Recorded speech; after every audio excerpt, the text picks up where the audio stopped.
Blog Talk Radio.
Welcome to Real Combat Media Boxing Radio. This is episode 14. I'm Krysti Rosario here in Los Angeles. I'm so glad you all came back today because we're going to have a really exciting show. I'm excited at least, and I think you'll be excited because I got some really good responses. I just want to let you know first, you can call in at 347-324-5998, or you can find us on Twitter at Real Combat Media, or Facebook at Real Combat Media in the search bar, or realcombatmedia.com. I guess you got that by now, huh? We are here today with Ost. He is the boxing prophet from New York City, Richard Solomon. Are you there, Richard? I'm here. How are you? Good. How are you today? Great. Looking forward to another spectacular show as always. Yes, I'm excited because we have Carlos Molina here today. He is lightweight, as you all remember, undefeated. You guys can remember that, undefeated, right, Carlos? Are you there? Is Carlos, hey, how are you doing? There you go. Hey, Carlos. I want to make sure everyone knows that you were undefeated. Let's talk about this record because, people seem to only remember one thing, and we're just going to kind of go through this here. Carlos Molina, lightweight, who is undefeated, okay? He has won 17. He has KOs of 7 and only lost 1. You even have the WBO Intercontinental Lightweight title, don't you, Carlos? Yes, I do. Okay. So, see, we're going to remind people because you know how people love it. Okay, someone lost. Let's remember that one. But let's just remember everything else they did up to that point. Don't you think? Yeah, that one loss, it was a learning experience for me. It was a tough fight against former world champion, but every loss, it's just another learning experience that you gain from it, and you keep moving forward, and it makes you a better fighter. Just in case people don't know, because there's a lot of people who may not know this, a slouch. You didn't go to the bus stop and say, let's fight and let's get knocked out. You fought Amir Khan, okay? So you fought the top of the line. You're the top of the line, and it was his day, wouldn't you say? Yeah, and at the end of the day, he fought a smart fight. I just fought a dumb fight. I fought into his game plan. And, that's all it was. We're both in great shape. I was ready to go that night. I just didn't perform. I didn't listen to my quarter and follow our game plan, and he did. And, that's what happened that night. Do you think anything had to do with him changing from Freddie Roach to Virgil Hunter? They made a big deal about that. Do you think it made a difference for Khan? I don't think it made a big difference because, I know, he wasn't with Virgil Hunter for that long. And, I think he was a little more defensive in our fight, but, he was being the same Amir Khan, throwing a lot of punches and, moving out of the way and stuff. So, that's what I was expecting. Like I said, I just fought the wrong fight. I didn't execute my game plan, and he did. That's true. And then there's another day. And you were telling me that you're getting ready to fight. Is it in June or July?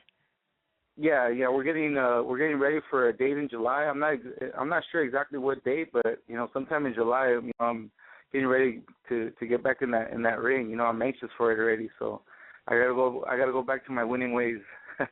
Exactly, of course. As long as you're safe and no damage, you can come back the next day. And you look like you're good now, right? Ready to go? Yeah. I'm good. I got a great team behind me. After this loss, I was pretty down, but I got a great team and my trainers, Medina, my strength and conditioning coach, Luis Garcia. I think I got the cream of the crop with them two guys, and my manager Frank Espinoza, my dad, my brothers, we got a big boxing family, so we back each other up with everything, and everybody's always had my back, even through Facebook and Twitter. I got a lot of positive feedback from this fight. People from all over the world were telling me, keep your head up, you're gonna be a world champion. And, that was very humbling for me. That brought me up. I was feeling down at the time, but just listening to all these people just motivated me more, just to achieve my dream and become a world champion. Yeah, and I know you will, because I've seen your brothers grow up in LA, and it's like you have such a strong family base that you are so fortunate that a lot of these boxers, a lot of fighters don't have. I mean, I see your dad. What a cool guy. I mean, I know you have said that he's kind of strict probably when people aren't looking. Is he strict? Yeah, well, my dad's always, he always wants to, like any other father, you always want the best for your kids. And that's my dad, when we're in the gym, he's right there pushing us to the limit. If one day, we slack off, a little bit because we're tired, he's on us. Hey, you can't be doing that, you're going to remember this in the fight. So we're like, all right, let's do it. Let's go, push us harder. And that's my dad, just, you hear him constantly on, right there in our ear. You know what? I don't think so. To me, he is like so easygoing and sweet. He always shakes my hand. Hello. He's so polite. I don't think he could be like that. But I see people like like Ruben Guerrero. What about him? That is so different than your father, don't you think? Oh yeah. My dad won't. He's not the type of person that's gonna go out there and cause a scene. He's nothing like that. My dad's a he's a very humble guy, and he wouldn't he doesn't like to attract any bad attention. He doesn't. So if he hits you guys, I'm sure it's when nobody is watching, okay? I'm sure he does. I'm just joking. I'm sure he does not hit you. But no, he is great. And I failed to mention that we are so fortunate that we're going to have your brothers come on later. Javier and Oscar are going to come on in about 15 minutes, which will be great. And, I've known Clemente Medina, your coach, for years. Like when I was boxing, I'd go to East LA Sheriff's with Ben, and we would train there, and then Clemente, and I've seen him for years. And you've been training with him for how long? Yeah, I've been training with Clemente for about 5 years now. And it's great. You guys feel like a solid, cohesive kind of family with Clemente? Oh yeah, with Clemente, well, before I started training with Clemente, I've known him since since amateur days. So, I've always had a lot of respect towards him, and once we started working together, we just clicked. We get along, very well. He knows all my family. I know all his family. We're very close, and I think we're a great team. Yeah, he's nice. He's got a nice family. His son, Emmanuel, he's fighting pro as well. Do you know how many fights he has at the time? I didn't even know he turned pro. Isn't that sad? Yeah, well, he actually just fought this past weekend in Cancun. He won, I think, by a first or second round knockout. But yeah, I think he has like 4 fights now. Congratulations. I know. I actually on Facebook I said congratulations, but I was, he's such a nice guy, and I was saying to him, through the amateurs, I'd always see him, and then all of a sudden I didn't hear, and then he turned pro. And all you guys are like disappearing. Your brothers. But I see, luckily, right, Los Angeles is pretty small, and we see each other at the gym. We go around. It's a nice place because you run into, you have a big, probably, fan base all over Los Angeles, not just Norwalk, right? Yeah, yeah. I'm thankful. I'm actually after the Amir Khan fight. I was, after you don't want to be remembered as somebody that lost a fight, but No. I guess people see, that I was in there, and I was giving it my all, and I guess, people respect that when you go out there, and you put your heart out, and it just didn't come my way, but people in the streets, sometimes they look at me like if they know me, they want to ask me, like, hey, are you Carlos? Yeah, and they're like, oh, can we take a picture? Of course. And that's a good feeling, but it'll be a better feeling once I have that world title. Well, you know what? You will. You will. You want it, you're going to get it. But, I mean, it's so nice because you are humble. Your brothers are humble. I've always enjoyed your family. And now you are expanding your family. You told me that you're on your third child, right? Number 3? Yeah, baby number 3. Baby number 3 on the way. And he's due any day now. So I got to have that phone ready. Oh, my gosh. Well, let us know if her water breaks. We'll get off really quick, okay? Just let us know. But, you're going to have another boy, you said, I thought. Yeah, another boy. Wow. Number and so 3. Now, what is your feeling about with the boys? Are you going to have them box? You're going to let them do what they want to do? What do you think? I let my kids, whatever sport they want to play, it's fine with me. Right now they're we've been real busy because they play on 2 different teams right now. They're both playing baseball, and they're doing real good in baseball, but they're getting a little older, and I think the 6-year-old, I think he wants to start boxing already. He's always had that in him. The older one, I'm not too sure. He looks like he's gonna be a little doctor or something. He doesn't want to get punched in the face, but the little one he's a little maniac, so he doesn't care. He's a maniac. Well, it's good to have a doctor in the family with all these boxers, don't you think? I would think so. I tell him he has to take care of it. So.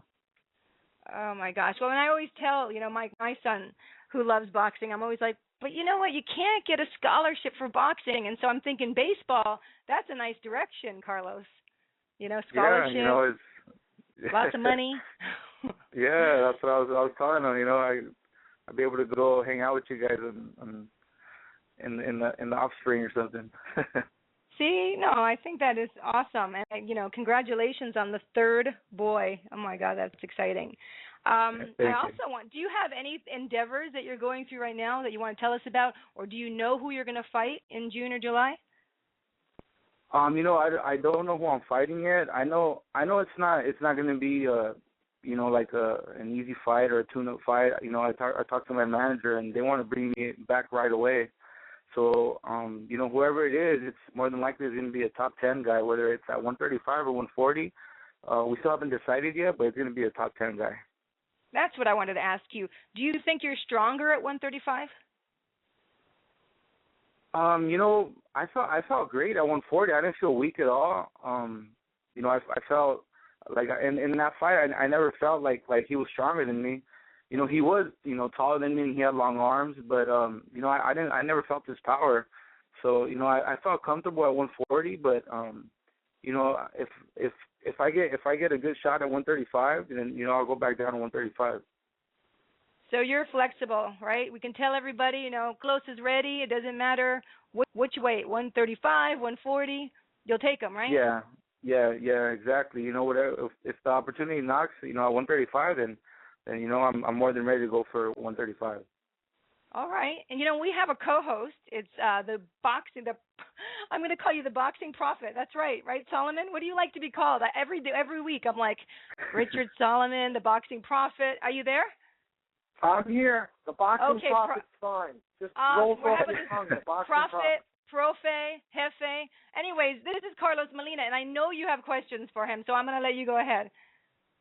How are you, Carlos? I'm a big fan of yours, obviously. Oh, thank you. And my big question to you, actually, Krysti just kind of stole it a little bit, but we seem to be hitting a golden age of boxing from the 140 to the 147-pound weight class, and we saw that this weekend with Matize's destruction over Lamont Peterson and Devin Alexander's impressive win over Lee Purdy.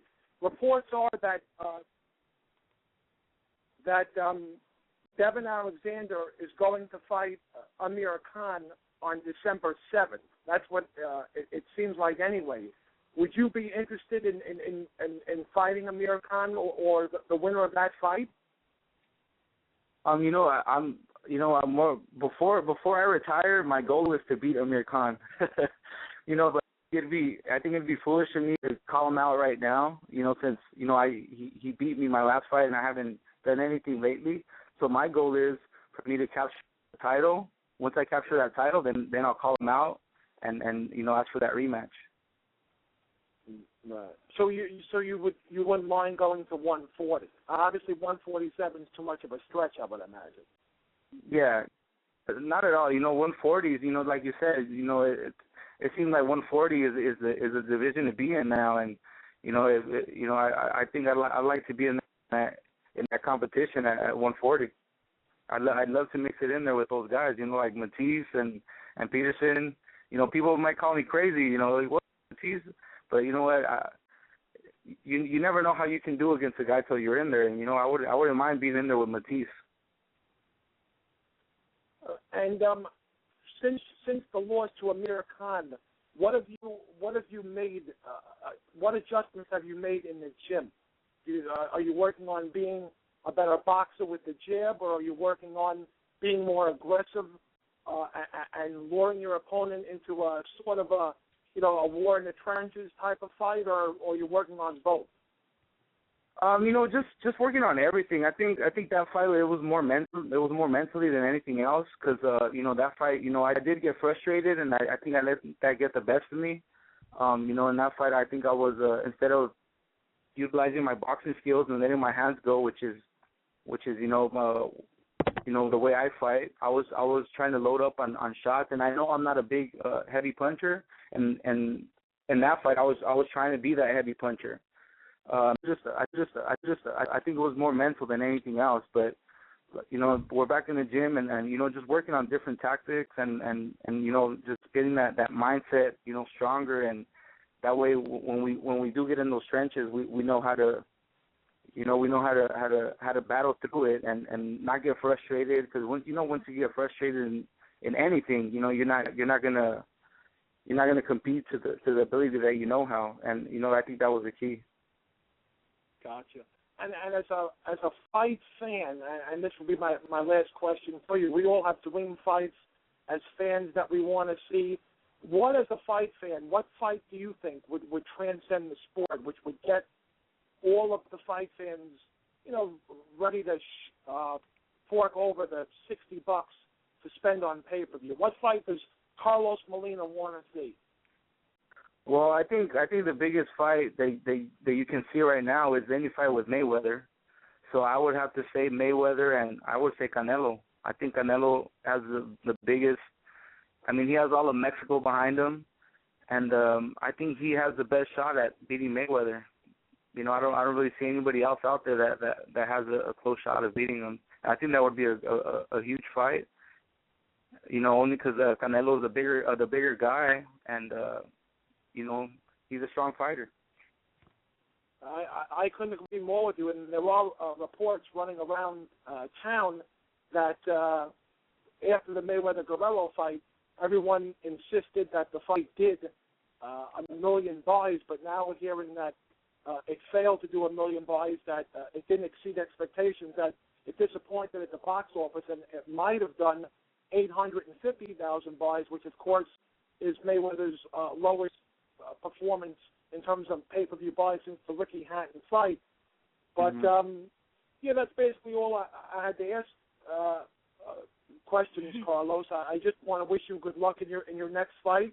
And somewhere down the line, I think if you do get that rematch with Amir Khan, we want to have you on so I could go on the air and guarantee a victory for you, because that's my niche as the boxing prophet. I like to predict the outcome of fights. He is the prophet. For sure. I'll do that. So, Prophet, you see Carlos Molina as the next world champion, don't you? Absolutely. All right. Thank you. Thank you very much. You heard it from the prophet, Carlos. And if you can hold on, you're going to hold on with your brothers, right? You're going to stay on with us? Oh, good. Okay, stay on, because I have to go to a commercial break, and we will be right back in just a moment, and then hopefully they will call in. Actually, I think one might be calling in. All right, so hold on in just a second. And before we go, I wanted to our commercial, I just wanted to mention that our prayers go out to Oklahoma. There's a horrible tornado right now, the storm. I'm sure you've all heard about it. If you want to help with the relief, donate $10. You can text STORM to 80888. Again, you can text STORM to 80888, or you can go on the web and 1-800-SALARMY.org, 1-800-SALARMY.org. That is the Salvation Army website. And we will be right back with Carlos, Javier, and Oscar Molina just in a moment. Hold on. This is Real Combat Media Radio. Check us out at realcombatmedia.com. While you're there, check out the Feed the Poor link on the bottom of every article, and you can send a donation if you're interested. That is, once again, on the bottom of every article as well as on the top of the website. If you are an MMA, boxing, or fitness business and interested in sponsoring our website or radio podcast, send us an email. Advertising at realcombatmedia.com. Once again, that is advertising at realcombatmedia.com. Make sure to check out the Real Combat Media MMA and boxing store at the top of the menu at realcombatmedia.com. We carry a collection of products. We have the Cardio Mask, which is excellent for all fighters, endurance athletes, and serious fitness enthusiasts. Once you are in the Real Combat Media store, click on the banner on that page. We also carry Alpha Brain. Alpha Brain is a great and natural product which activates your brain's neurotransmitters and helps you think more clearly, which improves brain function. You can also purchase the world's healthiest plant protein, which comes from hemp. There are many other products online on the online store, and click on the On It banner at the Real Combat Media store, and you can purchase Alpha Brain and other health products. Use the discount code Real Combat Media, and you will receive 10% off at the checkout store on the On It. That is ONNIT on the banner at Real Combat Media store. Buckle up. Let's get this show started.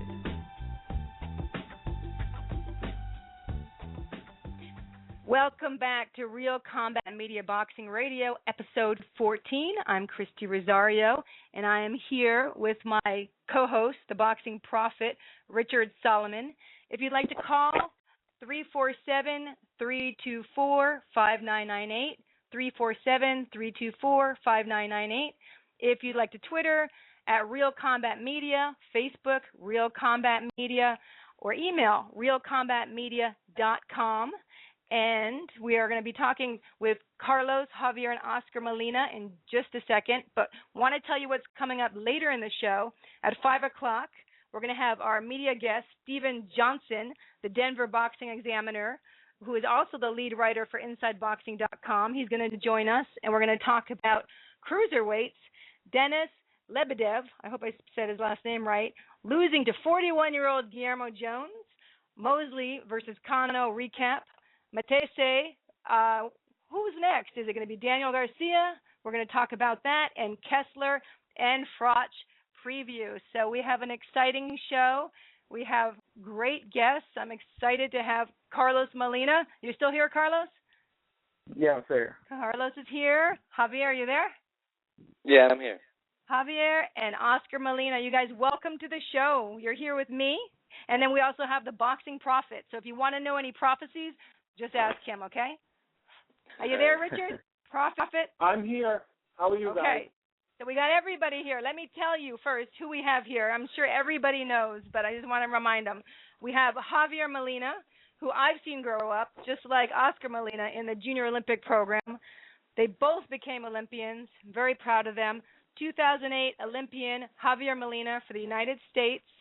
And then we have Oscar Molina in 2012, who went to Mexico and became an Olympian.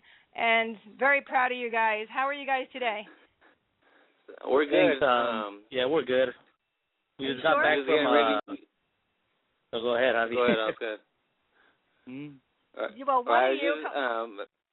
I'm getting ready right now for my next fight. I'm fighting TJ June 8th in the undercard of Humberto Zorrita Soto. So I don't really know who I'm gonna fight yet. Some guy from Mexico City. So right now I'm just getting ready for that. All right, let's talk about Javier then. Javier, so you have, as a pro, Well, actually, let's say about the amateurs. Is this true that you had 111 wins and 12 losses in the amateurs? About that, I don't know exactly my exact record, but it was somewhere around there. That's quite impressive. Okay, as a pro, he's won 13, 5 knockouts, and only 1 loss. And then now you say you're fighting June 8th, right? In Tijuana? Okay. Yeah, in TJ. In TJ. Well, people all over the United States or the world may be like, where is TJ? So we're going to tell them it's Tijuana, Mexico. It's a border right there, right? Yeah. Right. I know, living in Los Angeles, it's like so known that everyone knows where TJ is. How about you, Oscar? Do we have any fights coming up? Right now I have nothing scheduled. I've been pretty busy. I had 5 fights already this year, so maybe my next fight will be in July, but nothing's confirmed yet. Wow, you've had 5 in 1 year. Well, let's talk about you then. So you have find my little notes. Okay, so Oscar, you have 5 fights, 4 knockouts, no loss, and this was all in 1 year. That's quite impressive. Yeah, I made my debut late January this year, and I've just been fighting like every 2 or 3 weeks. So that was basically our plan: just keep fighting and stay busy, stay in the gym. Just.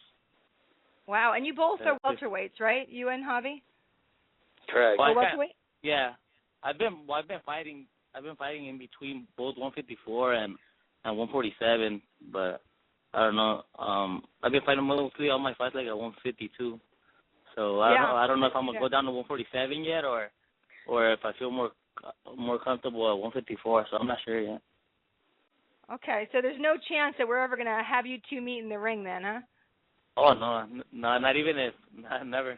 We're like the Klitschko brothers. We'll never fight each other. Exactly. I was thinking that. You're like the Klitschko brothers. Never fight. Well, there's so many fighters. I can't ever see that having to happen. And what else is new with you guys? You're going to be an uncle soon again. Are you guys excited? Yeah, we're excited. I thought the baby would come out by now, but he hasn't came out yet. But it's all right. He'll come out soon. So we're excited about that. Maybe another fighter. Another fight. Well, we don't know about that. This kid may be an artist. He may want to, be a doctor or a lawyer. You can have something else in your family, can't you? Yeah, but we're gonna force him to go be a boxer. Whether you like it or not. Poor kid. Is that okay, Carlos? What do you think about that one? Nah, those guys always giving my kids a hard time. Do they babysit? Yeah, they do. They actually, they're always messing around with them. They always say, they take them to the park and play with them. They treat them like if they were their like brothers. They don't even treat them like their nephews. They treat them like they're their older brothers. Oh, well, that's nice. So you enjoy the kids, huh, guys? Oscar? Yeah. Yeah, man. Those kids are a lot of fun. With the little kids. You like little kids. You guys are gonna wait though, right? Oh yeah, we're gonna wait. I'm not ready for a kid yet. I'm ready for my nephews, but not to have my kid of my own. Not right now. Good. Well, I want to ask you, and hopefully it's not like a sore subject, but I've known you guys for so long, and you were training with Roberto Luna, and all of a sudden one day I was at one of the gyms, and I realized that you guys weren't training together anymore. Can you tell us what happened in that relationship? Yeah, well, we're close. We're together since I was with Robert since I was like 9 years old. Throughout my whole career, I had my whole amateur career. I went to the Olympics with him and everything. But just stuff happened. It really wasn't too much between me and him. But stuff happened, and we didn't talk for a while. But now we're keeping it cool. Now I've been talking to him. I'm talking to him lately. So he's real close. He helped me out a lot throughout my whole boxing career, so I'm always going to be grateful for that. And I'm starting to talk to him again, so it's getting better. Our relationship. And this is Javier, right? Yeah, it is Javier. So Oscar, weren't you as close with Robert? Yeah. Yeah, well, we were all real close. He was like part of the family with us. And what happened when I went to Mexico already, I was just living over there already, and I came back and my brothers weren't training with them no more, so I don't know, it just wasn't the same. And been awkward that you come back and they're not training anymore. So you didn't feel like you could just stay and train with Robert on your own? No, I mean, stuff happened, and it wasn't. I don't know. It wasn't. I just didn't feel it was the same anymore. So, you know, and I always like training alongside of my brothers. So I just feel more comfortable in the gym like that. So, you know, I just decided to go with them. We're training in Maywood, in the Maywood Boxing Club. That's right. You're training in Maywood. Now, who are you training with? Because I keep hearing different things. Who is because you're not with Clement. No. Carlos is with him. Yes. Right now I'm training with my dad and my manager. I'm training with both of them. Oh, that's right. You have your dad. I was talking about your dad. I really like him. Every time I see him, he's just so nice, mellow, polite, doesn't freak out, or not when I see it. How was your experience with your dad, having him train you? Well, I like it. Sometimes he gets a little too, too into it. He gets too nervous. He gets too nervous when we're gonna fight and stuff. So he gets, but you know, I'm used to that already. So I know when to stay calm and everything. But I like working with him. You're his babies. What do you expect? This is Oscar, this is Oscar, right? Yeah. Okay, you might have to remind us because people are gonna be like, "Who's talking?" You know, and they can't see that you're identical, but you sound alike too. So he's a good trainer, though, huh? Your dad? Yeah. My dad, he's been around the sport his whole life. He used to box when he was younger too. He said he had like 4 pro fights in Mexico, and you know he's been around the sport forever. So yeah, he has a lot of experience in the sport. I read that he boxed. I was really impressed when I saw that. Did he have a good boxing career, or did he prefer to coach? He said he would have beat all 3 of us up, so I don't know. Is that why you guys always stayed in line? Because he said he was going to beat you up? No, we just laughed at him. You guys just laugh at him. You guys are so funny. Is there anything that you guys are doing outside of boxing that you want to tell us, that all your fans can hear? Well, what we do when we're not boxing, we're always like active. We're always playing sports. We'll play baseball. We're on a baseball team. We play every Sunday. Where do you play? That's cool. What do I play? We play in different parts. Like, it's like a year-round thing. So we just started because we always like playing different sports, and we just started getting into it. And we just joined the Sunday league, so we play every Sunday. And you know, we just have fun. We enjoy the sport. You know, just every Sunday takes our mind off of everything. We just go play, have fun, and you know, just go win some games. Yeah. Is Carlos playing with you guys too? Yeah, he plays also. Carlos, you didn't tell us that. You're hiding from us. What positions do you guys play? What do you guys play? I play center field. So I don't want to put it out there, and you know, I don't want to get scouted by the Dodgers and not be able to box anymore. All right, you guys. Carlos, Dodgers, Cubs, wherever. Carlos is ready for you. So you play. What position do you guys play, Oscar and Javier? I play third base. Javier, I play third. I can play any position in the outfield. You play any position? Yeah, in the outfield. Okay. Yeah, so I'm like the all-star on the team. Yeah, right. Now, was that Oscar who said that? Here's that. Okay. So, like, if anyone wants to actually go watch you guys, is it like a public league that they could go and they could yell, "Oh, yay, go Molinas"? Yeah, anyone can go. It's like we basically play like around, anywhere around LA in different parks. Anywhere on LA, okay. That would be Yeah. good. Well, that's very vague, though. What, are they going to go to every park in LA and look for you? Yeah, well, we don't know till the week of what park we're going to play at, so they switch it up all the time. Listen to this. They're acting like it's a rave party. They get text the night before. Okay, we'll meet you in Compton. No one knows. Okay, sure. Anything you guys want to tell us that we don't know about you, that you want all your fans and family, maybe not your family, we'll pretend they're not listening, anyone to know that what you're doing besides boxing, besides baseball, or with boxing? Well, pretty much we're just saying right now we're staying busy with this boxing stuff. You know, it's a hard sport, so it takes a lot out of us right now. I was out for a little bit since my last fight because my finger was messed up, but I'm just staying busy right now that I have a fight coming. I'm stay busy, and hopefully, they said that after this fight, hopefully everything comes out good. If I don't get injured, I'm gonna fight again in July. So hopefully I'll have a big year this year. So I'm just gonna really just focus on boxing and just keep training the whole time and just get ready for whatever comes next. And this is Oscar? No, Javier. No. Oh, Javier. God, I thought I had it right that time. Okay, Javier, you're fighting July 8th, right? No, June 8th. June 8th. Okay, and you want to fight? You want to fight? Yeah, that's why I thought it was Oscar. Okay.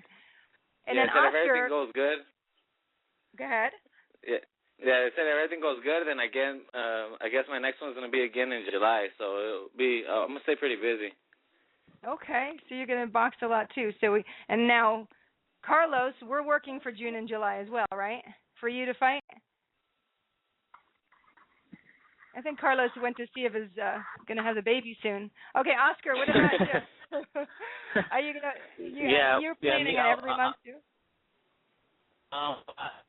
My next fight, I talked to my manager. He said we'll probably get it like mid July, and then keep staying busy. And then But since we had 5 fights, my manager told me, just stay in the gym. We don't have to. Cause we had our training camp was going for a while now, since I was fighting back to back. So he said no, just take a little break after this fight. I took like a week and a half off, and then I'm back in the gym again, and so I'm looking for July, mid-July, around there. Mid-July. And now, are you all training at Maywood, or do you kind of move around? Well, right now we're training at Maywood. Carlos is going right now since Clemente's been busy. He had Abner, and then he went, I guess his son fought, last week in Mexico also. So right now Carlos been going to Maywood, but I think he's going to go back to Santa Fe Springs where he trains at. Oh, okay. Okay. And how about as brothers? Is there ever any, jealousies or anything with the boxing or anything in, long? You show everyone you get along. I think... there's never any jealousy. We always, we've been in this game together forever, so we always support each other, especially when it comes to boxing. We'll be competitive, on other stuff, on video games or when we play baseball or something, but when it comes to boxing, we always have our back, because we always feel bad when one of us loses or something, because we know how hard we work and everything, how much it means to us. So, we're always supporting each other. Well, how about so Javier, you made the 2008 Olympics. I was there through it all with you guys, and I know it was hard because Oscar didn't make it. Then he moves practically to Mexico. Did you move practically for 4 years, didn't you? Yeah, I was staying over there. Yeah, I was staying over there, staying after Mexico City. So, I would come back just a week before the holidays, and then I'll have to go back. Yeah, so I was basically gone for 4 years. Did you ever think, wow, my brother had it pretty darn easy. Look at me. I got to go to Mexico, leave my family. Was it ever anything like that? Well, he actually went to Colorado Springs for a year before the 2008 Olympics. So he was staying in the training camp over there. And while he was over there, I ended up going to Mexico. So he didn't stay as long as me, but in the beginning, it was the toughest part for me. I think after I just got kind of used to it, and I made a lot of friends over there. So, all I would do was train and fight over there. So, I don't know, I got kind of used to it. You got used to it, but you guys are Olympians. I'm away from you. That is a dream that I always had and still have as a referee and judge. And does it make you proud of yourselves when you think about, wow, I was Olympians? Not many people do that in this world. Yeah, because we know how. We know how hard we worked for it, and so when we made it to the Olympics, it just felt good because the hard work we put in it paid off. Definitely, it definitely paid off. Now I've been ignoring the boxing profit. So what kind of questions do you have? I know you have some. Yeah, just a couple of quick questions. So many fighters. How are you guys? How are you doing this evening? I'm doing good, thanks. Yes, so many fighters that I've spoken to that represented their country in the Olympics and wound up medaling say that was actually a bigger achievement for them than winning a world title, or that if that if they could have won a gold, silver, or bronze for their country, they would have taken that over winning a world title at the professional level. How do you guys feel about that? Do you think it's more important to win a gold medal or bronze for your country, or more important to be a successful pro and win a world title? If you had to pick between those two scenarios, which would you pick? I think I'll go with the gold in the Olympics. I don't know, just something about just going out there competing for your country and for everybody. It just makes it a little different. Even when I was walking out the ceremony 2008 with the U.S. team, it's just, I don't know, it was just a dream come true. It was everything. I always dreamed that when I was walking out, just representing my country in the Olympics. I didn't do as well as I wanted to, but just to have that experience and being able to represent my country in the Olympics is just something that I always dreamed of. Yeah, I think I agree with him. I think getting a medal for our country was, I think it's a real big deal. Knowing you have the whole country behind you, and they're rooting for you, and just they're watching you do good. I think I would choose the medal over the world title. So, Oscar, did you feel that you had both the United States and Mexico cheering for you?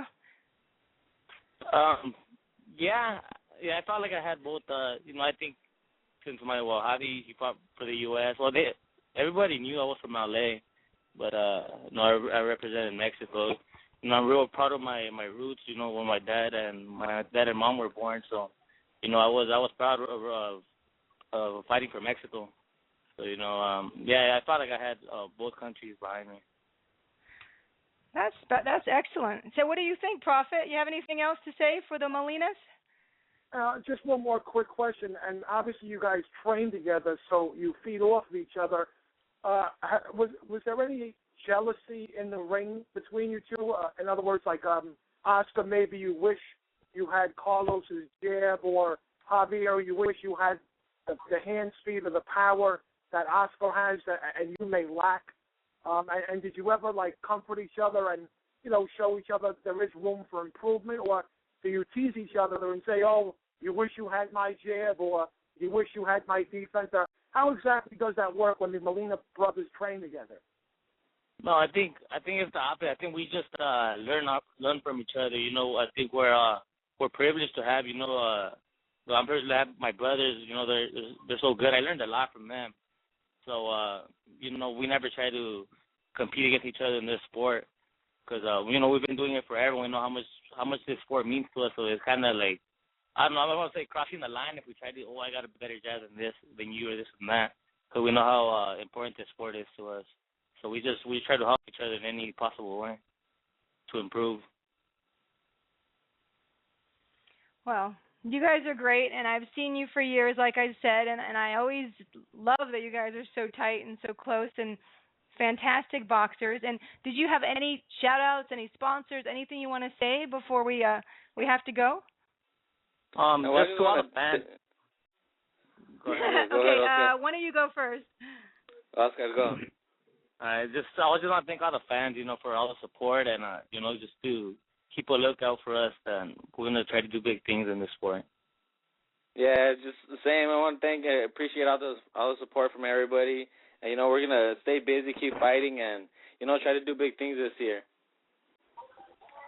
And what about Carlos? Did we lose you, Carlos? Are you there? No, I'm still here. Yeah, I'm here. Okay. Do you want to say anything before the water breaks? Yeah. So you got to run, deliver? I had to check my kids. Doing go practice on swing for baseball, so they won't strike out again. Oh. No, just thank you guys, for all your support. We work hard every day for you guys, and one thing is, I don't think there's ever been three brothers to be champs at the same time, and that's something that we want to accomplish. Me, Javi, and Oscar, want to be world champions. Hold world titles, at the same time. So that's something we're gonna be working forward to. Yeah, you guys should be proud. You have accomplished so much. I know we have a caller. Let me see if they're for you before we let you all go. Let's see here. Hello, who's there? Anyone there? Hello? Hi, you're on Real Combat Media Boxing Radio. Who's this? Yeah, this is the Boxing Maniac. Boxing Maniac, do you have any questions for our Molina brothers? No, man. I just, wish much luck, in the future, and hopefully, they can achieve what they want, and that's becoming world champions. Thank you. Thanks, man. Appreciate it. Thanks, man. No problem. So, Boxing Maniac, you're from New York, obviously, huh? Yeah, of course. Okay. Well, did you call to talk to the Molina brothers? Actually, I just jumped on now. I didn't know the Molina brothers were on. Oh, okay. So you just kind of jumped on, and here they are. Well, they're leaving us soon. Oscar. So if you want to ask any questions before we go and take a commercial. No? Okay.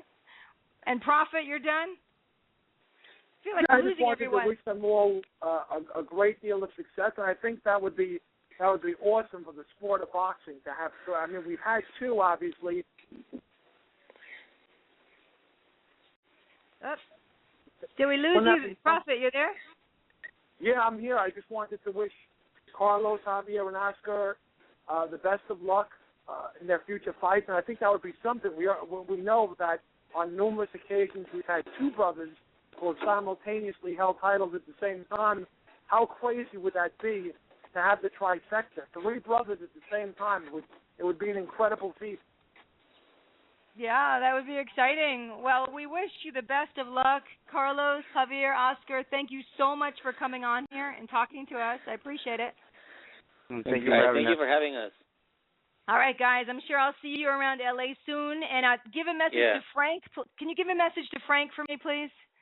Just tell Frank Espinoza that he better check his inbox on his Facebook because I messaged him. All right, you guys. He's a good guy. And Clemente, and tell everyone hello, you guys. Take care. Okay. Have a good day. Thank you.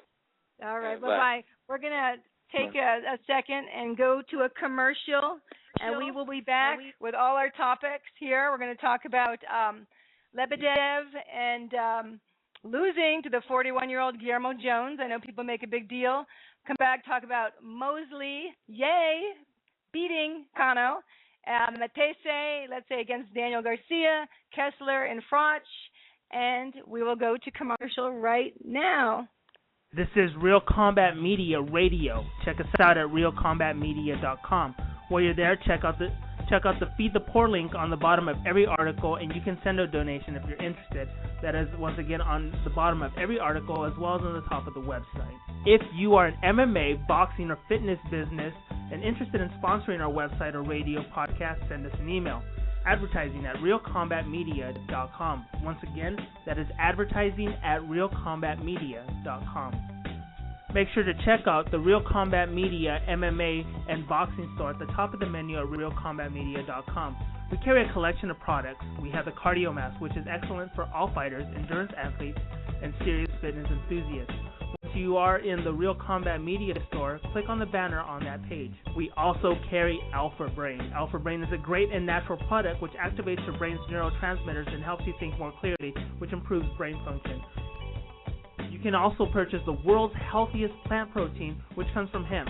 There are many other products on the online store, and click on the On It banner at the Real Combat Media store, and you can purchase Alpha Brain and other health products. Use the discount code Real Combat Media, and you will receive 10% off at the checkout store on the On It. That is ONNIT on the banner at Real Combat Media store. Buckle up. Here we go. Let's get this show started.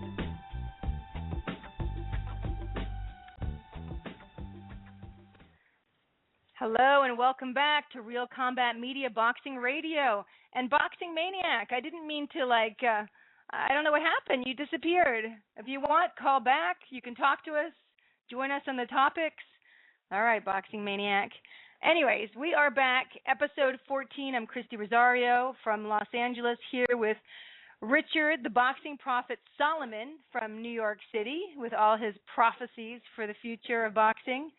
You can call us at 347-324-5998. Again, 347-324-5998. find us on Twitter at Real Combat Media or on Facebook at Real Combat Media in the search bar, or email us at realcombatmedia.com. In just a minute, we are going to be joined by our Denver boxing examiner, Steve Johnson. He's going to come on in and get Prophet back over here so we can talk about some of our awesome topics. I do want to tell you, which I thought was very amusing, was that Antonio Margarito is thinking of coming back to boxing. Even though he severely injured his eye, he may be coming back. Riddick Bowe may be doing actually I heard he is going to be doing Muay Thai. Do you hear that, Prophet?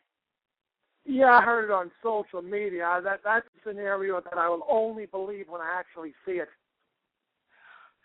I would never want to be kicked by him. Could you imagine? No, definitely not. And from all accounts, I don't know that Riddick Bowe is the epitome of health. Rumors are circulating that his speech is slurred, and from his wars with Evander Holyfield and Andrew Galata. So I don't know. I feel bad. I just hope that this is just a vicious rumor and it doesn't come to fruition. Well, I don't know. What about Antonio Margarito boxing again? Antonio Margarito, even though he got dominated by Cotto in the rematch, he's a gutsy fighter. I don't think he's got a lot of skills left, and he won't stand for being anyone's stepping stone. But he's a very tough guy, has an iron chin, and he will always give 100% of himself in the ring. So, and those are the type of fighters that usually don't embarrass themselves when they come off from these long layoffs. Guys that are tough, that are durable, and that take a good punch. My only problem with Margarito is I don't know if the scar tissue on his eye has healed completely. So, if he takes a couple of jabs, and he doesn't really have a great defense. He's not known for a fighter that has a good defense. So I'm assuming that his opponents will land punches at will, and it's only a matter of time before that eye gets bad again. And so we'll see. We'll see what happens. Yeah, that's scary. What happened to his eye? You don't want to go blind. That is just terrible to risk. But, oh, well. I do want to introduce you, though, Prophet. We have on the line, I have to make sure I say this title right here.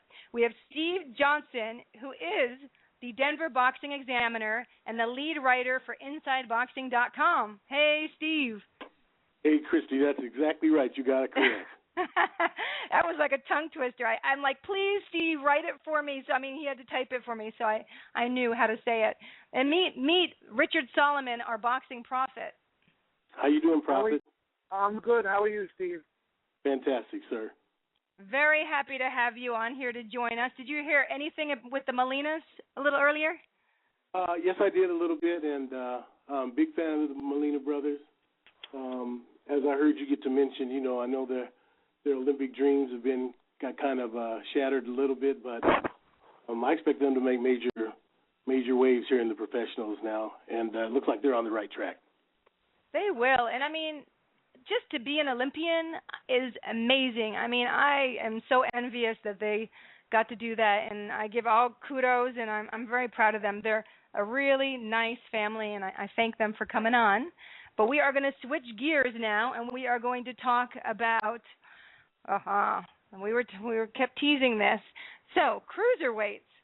Denis Lebedev losing to 41-year-old Guillermo Jones. Prophet, what do you say about this? Well, first, people have said that it's kind of a mini upset. I actually picked Jones to win this fight. Jones is only the fact that he was so inactive. He only fights once every couple of years. That's the reason why Lebedev was awarded the title in the first place, because of Jones's inactivity. But Jones, even at his advanced age, is still a durable fighter with a lot of talent. And basically, I'm sure Steve can attest to the fact that this was all that's great about boxing, but at the same time, all that's putrid about boxing and why people are turned off to this brutal sport. You had a fight that turned out, I saw it on the computer, and my computer is straight out of 1987 still had problems with feet and stuff of that nature. But for the most part, I saw enough of the fight where, it was an absolute fight of the year candidate. In the early part of the fight, Lebedev controlled the first 4 or 5 rounds, even though his right eye was pretty much swollen shut from a punch that Jones landed in the very first round. And, a lot of critics, including myself, would say that the referee and Lebedev's trainer, Hall of Famer Costa should have stopped this fight as early as round 7. But it's a double-edged sword because Lebedev had success, and at least on my scorecard, was winning the fight in the early parts, at least, of the fight. And the whole fight changed in round 7, which is a round of the year. Both fighters gave just as good as they got. And then it seemed from rounds 8 to 11, Jones absolutely dominated Lebedev. He couldn't see out of his eye. And let me just tell you, for those that are squeamish, this was probably one of the worst boxing injuries I've ever seen. It made the eye injury that Margarito had against Miguel Cotto look like an animated film Yeah, injury. It was gross. I mean, it was gross. It was absolutely grotesque. And the worst in all of this is referee Stanley Christodoulou, who really only asked the doctor at ringside to look at the eye just once. The doctor only looked at it for what seemed to be like 5 to 10 seconds. And it's no secret that the fight took place in Lebedev's home country of Russia, that they wanted him to win in the worst way. They risked his health. And what's even worse is the fact that all 3 judges at the time of the knockout had Lebedev ahead on their scorecard. So if Jones didn't rally and win by an 11th round TKO, Lebedev would have been awarded what would have appeared to have been a scandalous decision. So, I mean, the fight was great to watch, but you take into consideration the lack of, affection that Costa should have had towards Lebedev, the fact that Christodoulou didn't stop the fight, the ring doctor didn't stop the fight, and the fact that Lebedev was ahead on all 3 scorecards, it really takes away, at least in my mind, the fact that this was, one of the best fights of the year in terms of back-and-forth action and pure entertainment value. Right. Well, I should mention also. You know what? You couldn't have said it any better, Prophet, as far as I'm concerned. I agree. I think most people thought it to be a mini upset. I really didn't, just for one reason.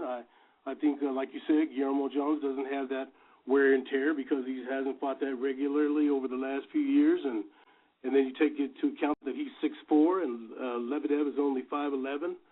I mean, I agree with you. I think the most horrific thing was, like you said, from that punch in the first round that swelled up that Lebedev eye, and then at the end of the fight, I mean, even from, I would say as early as the 8th round, you could see that he literally looked like the Elephant Man. There was no point in that fight continuing. And then, like you said, with the horrific finding out at the end of the fight that had he just remained on his feet, that he was going to win the fight. It is everything that's wrong with boxing. It's one of those things where, especially in that cruiserweight division, another reason why you see Steve S.S. Cunningham was so anxious to get out of there and move up to the heavyweight, even though Steve really is, he's in a tough position. He's a tweener. He's not a heavyweight for nowadays heavyweight, and he's not a real cruiserweight. I mean, there's nobody in the cruiserweight that can really beat him, but he knows how these decisions go. And I put this squarely. I'm like the Prophet. I put this whole thing squarely on the back of the referee. Costa I would have thought would have stopped that fight and not let his guy get beat up like that. And I'm of the belief that after seeing that, I think Lebedev might be through, Prophet. I can't see a guy coming back from a horrific beating like that.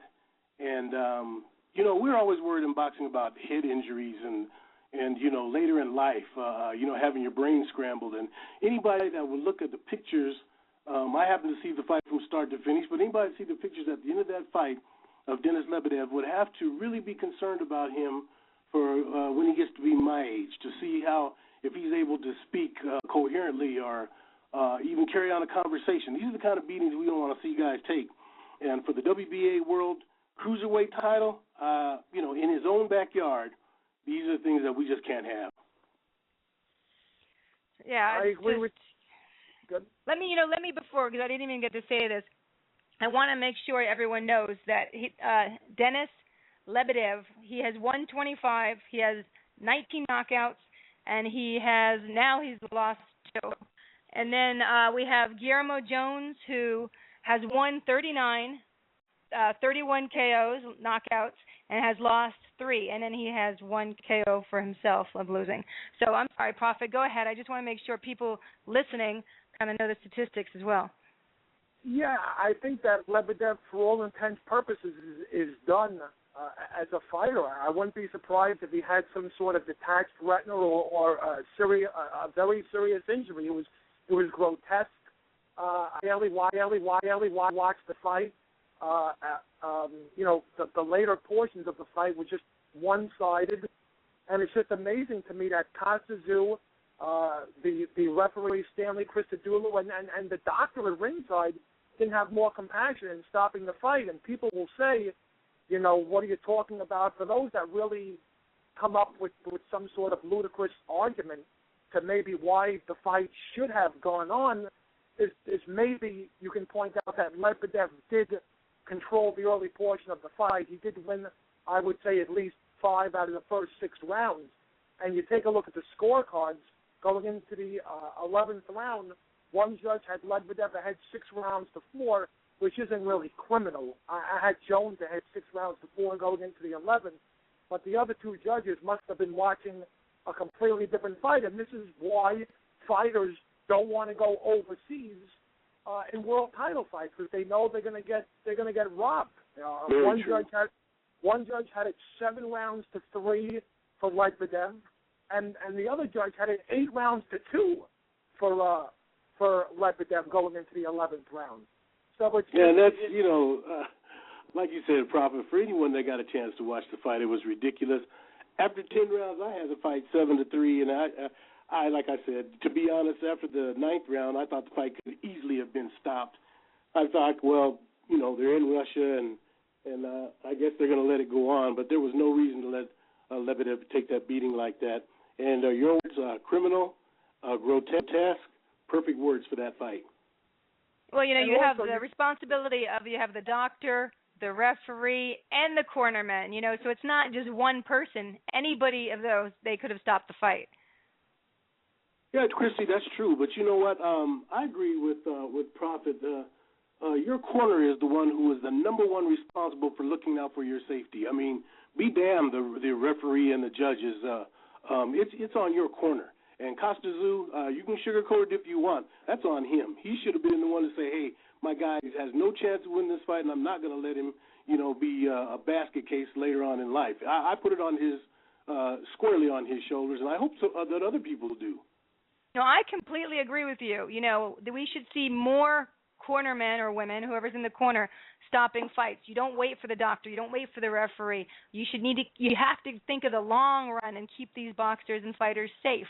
I agree with that. Exactly, I agree. Yeah, I think Costa-Zoo is definitely enemy number 1, but at the same time, I don't know what the rules and regulations are in Russia, but if you're Stanley Christodoulou, the referee, I don't know if he has the power to stop the fight without, by the referee's order. But if I'm Christodoulou and the referee, tells me let the fight go on, and he thinks that it should be stopped, in spite of the referee, maybe he should have stopped the fight. Maybe Christodoulou should have said to himself, you know what, I'm a compassionate human being. I don't care what the referee says. I don't care what Costa-Zoo says. It's my job as a referee to look out for the best interest of a fighter that's getting beaten up violently. And Christodoulou should have stopped the fight of his own free will, even if Costa-Zoo and the referee implored him to let the fight continue. So I but Prophet, isn't this was a WBA world title fight? I would say that there's no rules of Russia that come into it at all. This is the WBA. Like you said, Christozoulou's a WBA referee. I know they don't have any different rules as far as refereeing going. It shouldn't be as far as what country you're in, but I totally understand, and you and I are on the same page. When we know the politics of boxing, things happen when you're in somebody's backyard. We had some fights in other people's backyards that you just end up scratching your head. You said, how did that decision come about? This one here, had Denis Lebedev been on his feet at the end of that last round, of the 12th round, if he'd have made it to the 12th round, for us to find out that he was going to win that fight and overwhelmingly, unanimously win that fight, that's criminal, and there's no doubt about it. I agree with you. I agree with you 100%, and it's just, thank the good Lord that he finally did go down, and the referee had no choice but to stop it. Otherwise, it could have gotten worse in the 12th round. It's interesting, Prophet. You know what, you guys, I'd have to be remiss if I didn't mention this. I'm sure you both saw it today, but... I'm going to lose my train of thought. Hold on, before I lose my train of thought. Hold on. Prophet, but you were saying before, in the same breath, you're saying that this could be like fight of the year. This is like an exciting fight, and then you say, but it should have been stopped. So it's really kind of a contradiction, don't you think? No, he said round 7 was round of the year. That's what I heard. I'm sorry. Yeah, round 7 was a candidate for round of the year, but it is a candidate for fight of the year in terms of the back and forth action. It was very competitive and highly entertaining. Lebedev was competitive the first half of the fight, but it just goes to show you that in one fight, one fight can demonstrate why people love and at the same time, I guess hate is too strong of a word, but so the same people that love boxing like the three of us do are also very disenchanted with the sport, not only because of the politics of it, but, because that you have to do what's right in the best interest of a fighter. And I think the give and take action at sometimes this fight reminded me of Rio Alvarado and Pavatnikov against Bradley. I was basically watching a war. And as a boxing fan, I love watching fight of the year candidates where both men stand in the trenches and, violently throw back, bomb after bomb. But at the same time, when it's becoming a mismatch towards the end, it's closing, and it's so grotesque that I'm almost turning away from my screen, and I'm looking at the referee, and I'm looking at the ring doctor, and I'm looking at Costa Zoo as to why isn't this fight being stopped. It sort of takes away the enjoyment I have. It's almost, like Steve had said before, if you watch a fight and the wrong guy gets the decision, it's sort of, you enjoy watching the fight, but at the same time, you're left with a bitter taste in your mouth. And that's right. I hear you. That's that's basically Lebedev Jones in a nutshell. It was a great fight, but at the end, Steve, I kind of cut Steve off, so let's hear what he has to say. No, it was kind of off topic, but I couldn't help but think when I was talking about the the cruiserweight division and how lacking in talent is. And then you guys remember it was just a month ago when Deontay Wilder knocked out Audley Harrison in the first round, and Audley just came back and reversed his retirement. And I couldn't help but think about Lucia Riker when she was on last week and how she talked about, these guys that need to quit. Like I think Prophet and I are on the same page. Denis Lebedev is done. I don't think he should fight anymore. Audley Harrison, done. I don't think he should fight anymore. Shane Mosley, he's done. Well, didn't Audley just say he's talk about him in a minute. Hold on. Didn't you just say? I know. I'm just saying. I'm getting a little ahead, but I'll let you go ahead. Take over, Krysti. No. I just was going to say, because you're going really fast, that didn't he just announce that he's going to come back? That's what I said. He just reversed his retirement decision. Exactly. That's what I was. Yeah, I want everyone to be able to hear that he reversed it and he wants to come back now. So, and you're saying that he should not come back now because of his last. Krysti, he got knocked out by Deontay in the first round. Yeah, I know. If he would have went 12 rounds and it would have been a competitive fight, you could say, hey, I might understand it. You get knocked out in the first round. I was trying to be There's a little no way more you should come back after you announce your retirement. It's ludicrous, and it's actually insane. Yeah, I hear you. Prophet, you agree here with Steve? Oh yeah, and let me tell you something. I don't think Deontay Wilder is the most talented fighter in the world, but you know I'm a fan of his. He did represent America in the Olympics, but he's the only one that medaled with a bronze medal. Let's just make sure everyone knows that as well. He's the only one that medaled that year. That's right, and I saw that fight, and it was astounding to me that Harrison went down, and I think I couldn't believe what I was watching because I freeze framed it just to make sure that it wasn't an illusion. I think Wilder threw 12 unanswered punches, and Krysti, I would swear like maybe 2 out of the 12 landed, and Harrison just basically collapsed. It just goes to show you how green Deontay Wilder is, and he really needs a live body in front of him. I guaranteed my friends. I told all my friends because I'm the boxing prophet and I have to continue making bold predictions.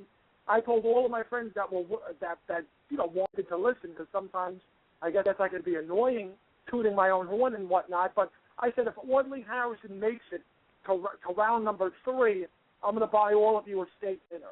And they all seem to think that Harrison was a live body, that he would give Wilder a stern test. I just laughed at that notion because I saw it coming from a mile away. I did too. There was no way I thought that would go 5. So we were pretty much we split the difference. Prophet, we had that fight in no more than 4, and guess what? Ali couldn't even go 1. So as far as I'm concerned, case closed. Okay, so we will move on. Everybody knows exactly how strongly you feel about poor Denis Lebedev. Hopefully he'll be okay, and we give him well wishes. But we are going to move on to a more, to me, I'm just so happy. Shane Mosley. I'm telling you, jumping up and down that he won. Because you know what? All those haters, all those cynics and critics, and he proved them all wrong. So what do you guys have to say about Shane?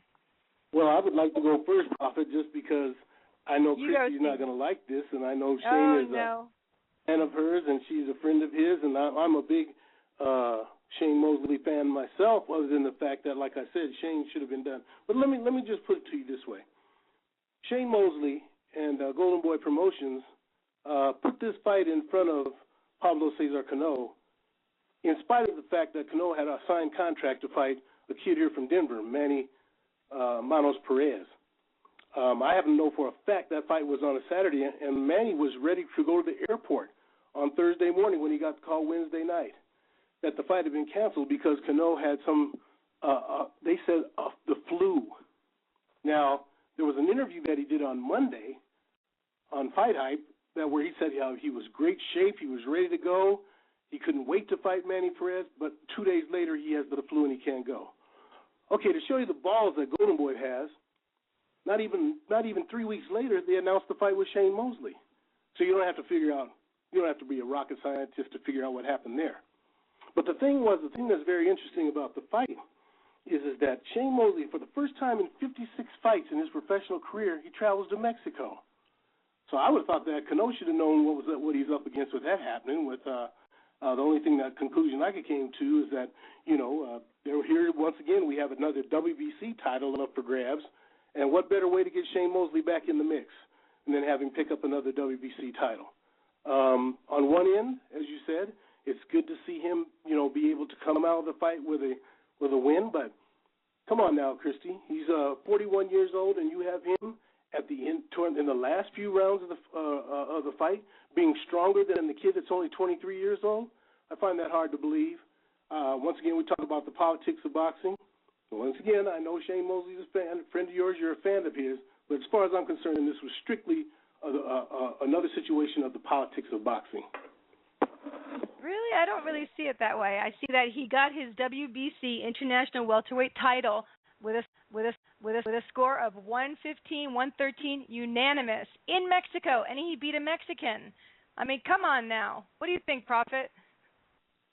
Well, it was. I have to say, I got to be honest. As much as I toot my own horn, sometimes the boxing prophet has to eat a little bit of humble pie. I thought this Cano would dominate Mosley. I didn't think Mosley had anything left in the tank, and who would? The way he was destroyed by Canelo Alvarez, and the way he looked so pathetic against Pacquiao, and the uninspired draw against Sergio Mora. But I watched the fight live this past weekend. I thought Cano didn't take Mosley seriously. He looked a little bit soft in the middle, and Mosley came into this fight, like you said, Krysti, I got to give you your props. You said Mosley's always in good shape, and he looked chiseled. He didn't look like right. His body didn't match his age. He looked like he was in great shape. The early rounds, Cano dominated. I think I gave Mosley only one of the first 4 or 5 rounds. He was more active, and it almost looked like Sugar Shane Mosley had that, syndrome that older fighters get, the sparring fighter syndrome. He was just going through the motions. Then all of a sudden he went to the body with reckless abandon, and to me that's always been Sugar Shane Mosley's most underrated weapon. For all those years he was a successful fighter. He had a beautiful body shot that very few people, everyone talks about Mosley's hand speed at the prime of his career and his jab and his pretty good foot movement, but body punch. And that wore down Cano. And it's astounding to me that Mosley really won, at least on my scorecard, 3 of the final 4 rounds. He looked hungrier than Cano. He looked energized. He wanted to fight more. And I think Cano basically, as I alluded to last week on this show, all knowledgeable boxing fans know that Paulie Malignaggi got a gift decision over Cano, and maybe Cano thought that this was his reward.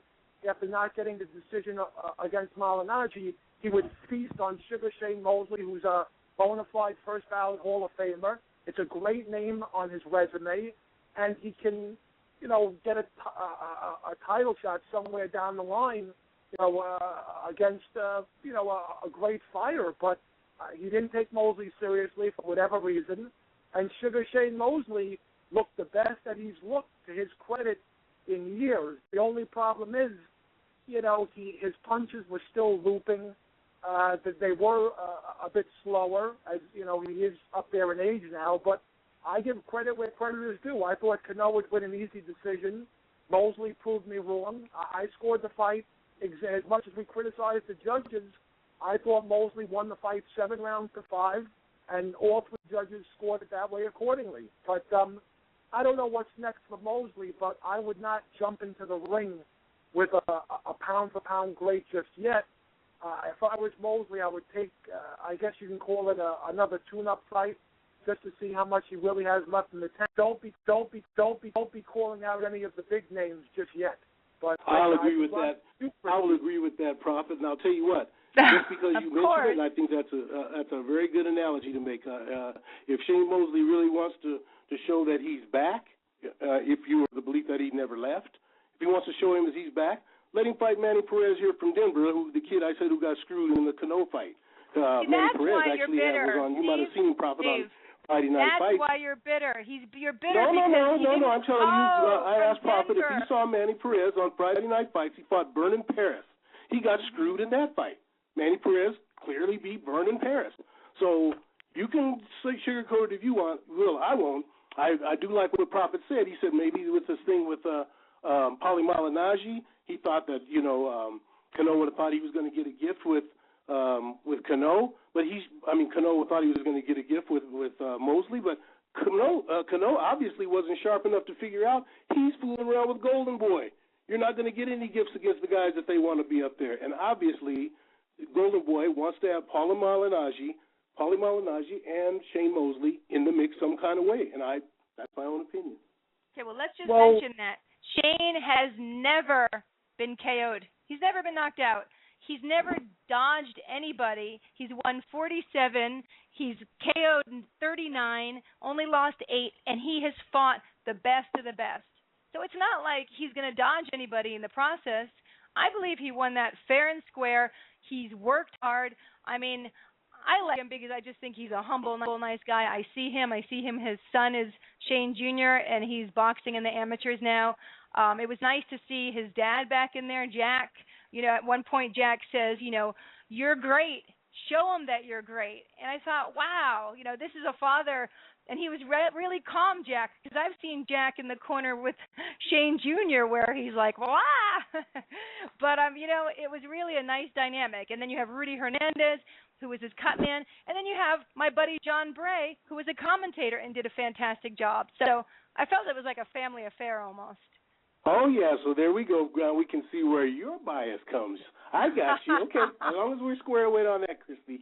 Yeah, but I got statistics to back me up. Come on, Shane has never dodged anyone. Look at who he's fought. You know, wait a minute. Canelo, maybe you're talking about, Mora. You might be talking to the prophet. I never said he dodged anyone. Okay. I never said he dodged anyone. Well, I said he got that fight. Talking It about looked to your me like it Denver was a boy, setup and gift for him. I never said he dodged anybody. Okay. What do you think, prophet? I think Sugar Shane Mosley's resume speaks for himself. You know, he has the 2 victories over De La Hoya, even though I thought De La Hoya edged him out in the second fight, should have gotten the decision. I give Mosley credit. He jumped up 2 weight classes to fight De La Hoya with only 1 tune-up fight at welterweight and beat De La Hoya decisively in their first fight. He did beat Ricardo Mayorga. He beat Fernando Vargas twice. But my only constructive criticism I would give about Sugar Shane Mosley, a lot of his big fights where he should have elevated his skills to the next level, he had no plan B. He fought Vernon Forrest twice and Winky Wright twice and lost both of those fights because he couldn't deal respectively with Vernon Forrest and Winky Wright's jab. And I think, I agree. And I think that's how you beat a guy with great hand speed. Sugar Shane Mosley never really had a great jab. Even in his prime, he would always get by with his nice body attack, his hand speed, his reflexes, and his foot movement. But whenever he was in there against a guy with an educated jab, it would always befuddle him for whatever reason. And I would agree. And Krysti, don't get it wrong. I want you to remember this. I started off by saying big fan of Shane Mosley, big fan. I just think that he needs to retire. We disagree on that one, and I'll let that go at that. Well, you know what? The good thing about us, Steve, is that we can agree to disagree, unlike some people, and we can be friends, right? Without a doubt. That's why I'm here with you, right? Right, Prophet? Exactly. Yeah, and let me just say that Shane Mosley is definitely a first ballot Hall of Famer. But without now, if you believe what you read on social media, there are reports now that the powers that be are so impressed by Mosley's victory. And for the record, like I said, I had him winning 7-5, so the judges got it right. But if you believe what you read on social media, it's a done deal. Adrian Broner will fight Paulie Malignaggi in Brooklyn on June 22nd.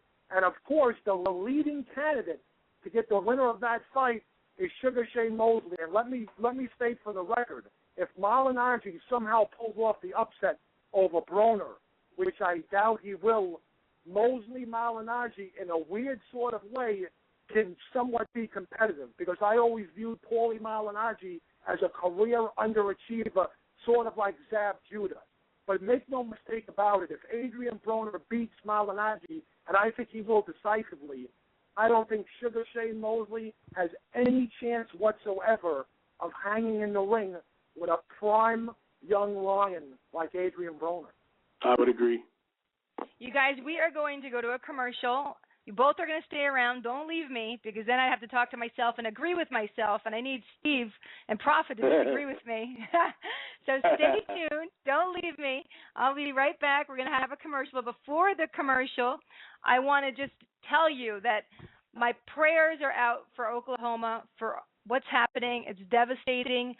Please, if you can give any relief, the Salvation Army, if you text STORM 80888, they will donate $10. Well, you can donate $10 through that text, or go to their website at 1-800-SALARMY.org. Again, 1-800-SALARMY.org, and donate and help, because it's such a tragedy, and it can happen anywhere to any of us, and my prayers go out to them. I want to let you know that next week, I'm very, very excited. We're having light heavyweight Reggie Johnson is going to be on, and he is so interesting. I was talking to him last night, and he has lots to say. He's doing lots, and we have kind of a little surprise that he's going to tell you. And so please come back next week. It'll be the same time, same place for light heavyweight Reggie Johnson. And we're going to go to commercial and come right back. Don't leave. We'll be back. This is Real Combat Media Radio. Check us out at realcombatmedia.com. While you're there, check out Check out the Feed the Poor link on the bottom of every article, and you can send a donation if you're interested. That is, once again, on the bottom of every article as well as on the top of the website. If you are an MMA, boxing, or fitness business and interested in sponsoring our website or radio podcast, send us an email. Advertising at realcombatmedia.com. Once again, that is advertising at realcombatmedia.com. Make sure to check out the Real Combat Media MMA and boxing store at the top of the menu at realcombatmedia.com. We carry a collection of products. We have the Cardio Mask, which is excellent for all fighters, endurance athletes, and serious fitness enthusiasts. Once you are in the Real Combat Media store, click on the banner on that page. We also carry Alpha Brain. Alpha Brain is a great and natural product which activates your brain's neurotransmitters and helps you think more clearly, which improves brain function. You can also purchase the world's healthiest plant protein, which comes from hemp. There are many other products online on the online store, and click on the On It banner at the Real Combat Media store, and you can purchase Alpha Brain and other health products. Use the discount code Real Combat Media, and you will receive 10% off at the checkout store on the On It. That is ONNIT on the banner at Real Combat Media store. Buckle up. Here we go. Let's get this show started. Welcome back to Real Combat Media Boxing Radio. This is episode 14. I'm Krysti Rosario from Los Angeles, here with Steve Johnson from Denver, if you didn't notice that. He is the Denver Boxing Examiner from InsideBoxing.com, and he is the lead writer for them. And we have Richard, he's my co-host, Richard, the Boxing Prophet Solomon. Hey, guys. Hey, Krysti, how you doing? That's me. Okay, good. We're going to continue in just a second. I want to make sure we'll give the call number in case anyone wants to come on the line, call us, disagree with you guys, or agree. So you can call at 347-324-5998, Twitter at Real Combat Media, Facebook, Real Combat Media in the search bar, or email at realcombatmedia.com. And we are back. I'm very excited. How are you guys? I couldn't be better. How are you, Krysti? I'm good. I'm so glad that you're here, and I love that we can disagree and then kind of laugh about it. That's the best kind. Without a doubt. Is Prophet still around? Yes, I'm here. The adrenaline is pumping through my veins. It's always great to have a spirited debate about the sport I'm so passionate about. We are all If we can't be spirited and debate at the same time, what's the use? We might as well play tiddlywinks, right? Exactly. And now we are going to move on to I like this boxer. He's just great. Matese, okay? Lucas Matese. And we want to talk about, he just royally beat Lamont Peterson. No offense, Lamont Peterson. You're very talented, but, man, don't ever try and hook a hooker, okay? They both came in for those hooks. You could tell, Matese was a little rocked, but, man, what a hook. Peterson was down for the count. So I want to talk to you guys now about strategy, technique. What could Peterson have done better? And then we'll get into, is Daniel Garcia ready for my boy, Lucas Matese? Who wants to go first? All right, we'll let you go first. Nah, Steve, start talking. I'll go first. Going into the fight, I absolutely loved Matese in this fight. People that follow the sport closely know, for all intent purposes, Matese should have entered the ring Saturday night with an undefeated record. I thought basically he got robbed against Zab Judah and Devin Alexander. And, he also came into the fight, I believe, knocking out 5 or 6 opponents in a row. He's just brutal, Matese. He embodies all that's great about the sport I love. He cuts off the ring. He throws punches and bunches. And let's not forget, I guess, I don't know if it's been confirmed or not, but there were rumors that someone broke into his house and destroyed his passport, that he didn't even get to the United States till 2 days before the fight. Hour flight. So he didn't really show any jet lag in the ring. He's just a beast. And all you have to do to know if Matese is real or not, is the real deal, look at Danny Garcia after the fight was over. He had a look of disbelief. His face was shell-shocked. Bernard Hopkins, who was interviewed before the fight, said he liked Lamont Peterson. I respect everyone's opinion, but I never understood the people that liked Peterson in this fight. I thought Matisse would knock him out. What Peterson should have done strategically is what he basically did in round one. Use the jab, move side to side, and box. You can't stand – I understand your point about hooking with a hooker. You can't stand in front of Matisse. You have to move side to side, throw your jab, and just basically box. And that's what Devin Alexander and Zev Judah had, at least in the early rounds of their respective fights with Matisse. And that's the type of opponent that's going to beat a Matisse, a guy that has a great jab and great movement. If you stand in front of Matisse, you're going to get knocked out. It's just a fact. And like I said, I can't reiterate enough that I really think, and people that follow us more closely, like the three of us do, know that, that Matisse's 2 losses are bogus. He is undefeated. And let me tell you something. That was a statement win. It wouldn't be criminal for any knowledgeable boxing writer or fan as Matisse could be on their pound-for-pound list right now with this career-defining performance. All right, Steve, what do you think about that? Is Matisse is all that we think? How he looks? Strategies? Did we lose him? Oh, I think we lost him. Prophet, you still there? I'm here. Okay, well, you come back because I think Steve's going to have to call back in a second. So, wait, let me see. That might be him. Let me see. Are you there? Is that Steve Johnson? Hello? Okay, we're having issues. You talk, Prophet. Yeah, I just, I'm here. I said, there you are. Back. All right, Steve, okay, we lost you. I don't know what happened, but let me say this. I once again, I have to agree with Prophet 100%. First of all of us know that Lucas Matisse did enter that ring. Matisse entered that ring undefeated. I mean, once again, we talk about Zev Judah and Devin Alexander. Is it a joke that they got those wins? But move on from that and let's talk about the fight in particular. I agree with the Prophet. When I first saw Lamont in the ring, when he walked down the hall and he got in the ring, I knew it was over. I'm big on looking in a guy's eyes, and he looked across the ring at Lucas, and you could just see that he was like, oh, boy, I'm in for it tonight. And that's the way he fought. That first round, he boxed, he moved, he stayed away from him. But you know what? I don't think there's probably anybody other than Floyd that can keep him off of him. Lucas is very strong and very determined. And when you got a guy that's strong and determined and hits hard, it's going to be hard for anybody to deal with him.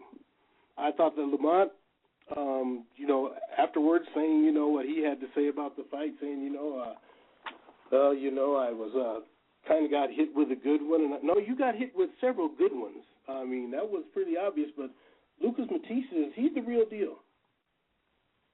He's the real deal. So what do you think about what does Garcia have to do to beat Matisse? Oh, well, first of all, like Prophet said, once again, I can't disagree with him. You saw the look, Krysti. You saw the look on Danny Garcia's face. Right. My understanding was that yesterday he came up and he said, I'm not really worried about fighting Lucas Matisse. Nobody really knows who he is. I don't know where the hell that came from, but once again, it just verifies to me that he already knows he's in for it if he would take on this kid. And that's kind of sad because just, before the fight, Danny Garcia was saying he'd take on anybody and he wanted the winner of the fight. Well, there's the winner of the fight. Why would you now say that nobody knows Lucas Matisse, which is a joke? We all know Lucas Matisse. There's no doubt about that. So what Danny Garcia would have to do to take on Lucas Matisse, first he'd have to grow a pair. He'd have to grow a pair and get rid of all this crap about, who is he and what he's nobody and why would I fight him? No, you got to get rid of that first, and then you got to prepare for a war. Because I do not think that it would be easy for Lucas just to take out Matisse. Don't get me wrong. Danny Garcia he's a strong puncher. Lucas Matisse is already in his head. Right. I don't think it would be easy with Garcia. I think Garcia is a very talented fighter, and we should actually talk about their records before we go on. Danny Garcia has won 26, 16 knockouts, never lost. And he's a very good fighter, obviously. Lucas Matisse has won 34. And as you guys state, he has technically lost 2, to decisions. So with 32 KOs. Yes, with 32 KOs. And that sounds a little contradicting. And he's now, don't forget, Krysti, he's now won 6 consecutive fights by knockout, and I couldn't agree more with what Steve said earlier. Lamont Peterson had a look of fear in his eyes, and after a very successful round 1, if you remember the first knockdown in round 2, it wasn't even really an effective punch. I mean, it grazed Peterson's head, and he went down. It was almost like it affected his equilibrium, and it was a delayed reaction. But sometimes a guy goes down more out of fear than out of actually being hurt. It almost reminded me of when Michael Spinks just totally caved and went down against Mike Tyson. I mean, Matisse could have landed a pity pat shot, a shot that wasn't even thrown with violent intentions, and Peterson, I think, would have caved. You know, the left hook that knocked him down for the second time was vicious, and for all intent purposes, it took away Peterson's legs. He was gone, and then the third knockdown, Steve Smoger did a great job in stopping it. But Steve said it best. You know, Lamont Peterson going into the ring was basically, it's like a deer in the headlights type of thing. He was very, very scared, and as was Danny Garcia. And Danny Garcia, for all of his success, you know, was still very, very green. You know, yes. he had trouble. Obviously, he knocked out Eric Morales easily in their rematch, and he rallied from behind, overcame some adversity, and knocked out Amir Khan. But Zab Judah, whose skills have been diminished over the years, is not exactly in his prime, rallied down the stretch and gave Garcia fits. Danny Garcia also had trouble with Eric Morales in their first fight. It was a fight that, even though he knocked Morales down in the 11th round on my scorecards, I had it 7 rounds to 5 for Garcia. So I'm thinking in the back of my mind, if Danny Garcia is struggling to beat fighters like Eric Morales and Zab Judah, who have seen better days, what in the world, what can he do to beat a guy who's in his prime and is just on this ridiculous knockout streak in Matisse? I think Danny Garcia is going to have to go to the gym and just box. You know, he can't stand in front of Matisse. Yes, Garcia has a powerful punch, and maybe, you know, he can get Matisse's respect landing a power shot early that maybe moves Matisse back and says, whoa, you know, this kid's better than I thought. But Danny Garcia, brilliantly pointed out at the end of the telecast, Danny Garcia doesn't do anything great at this moment in his career that leads you to believe that he would have much of a shot in beating Matisse. I would agree. And also, Prophet, don't forget, just because you mentioned Eric Morales and Amir Khan, don't forget in that fight that he had with Kendall Holt. Kendall Holt gave him problems, too, and there's another guy who was on the downside of his career. But let me ask you guys this. What did you think about the comment from Richard Schaefer when he said that Matisse was boxing's new Manny Pacquiao? That was hilarious to me, but let me get with your guys. What did you think about that? Well, what do you think, Prophet? I thought it was hysterical, and in a way, he does kind of remind me of Manny Pacquiao in that, you know, he throws punches and punches with violent intentions, and he's a fan-friendly fighter. But my first thought was, and I got to be honest with you, if that was Larry Merchant doing the post-fight interview instead of Jim Gray, would Richard Schaefer have gotten away with such shenanigans? That was the first thing that went through my mind. Right. Yeah, I don't. What is your take? Yeah, I don't think of, when I think of Pacquiao, I don't think of Matisse. I think maybe Matisse, and I think of Triple G, who I know Prophet loves. Maybe I put them in kind of the same category as being just similar, more similar than Pacquiao. What do you think of that, Steve? Well, I agree. I think, like Pacquiao, he's a power puncher, but I think that's where the similarities end, and that's where I agree with Prophet. I thought it was hilarious, and I do agree with him 100%. You know, stepping in there with Jim Gray and just taking over that thing was a real shocker. It kind of set me back because, like you said, Larry Merchant would have never let that happen. And Prophet? Yeah, I think Larry Merchant would have probably shoved him out of the way. He's a fan-friendly fighter like Pacquiao, but the problem with Matisse is, and the only chink in his armor, so to speak, is that he can be outboxed, and he's known to getting off to slow starts. Yes. He did. Steve and I agree that he was robbed against Zaire Buda and Devin Alexander, but both Judah and Alexander had early success with the jab and ring movement. So if you can move around the ring and use the jab and your hand speed and your good defense, you can pose a huge threat to Matisse. But Danny Garcia doesn't have those type of skills just yet. He's more of a in the trench brawler type of fighter. I would agree. So, what's the predictions for? Do you think that Danny Garcia is actually going to give Matisse the fight? I know he's supposed to, but do you think he's going to find a way out of that, or what do you think?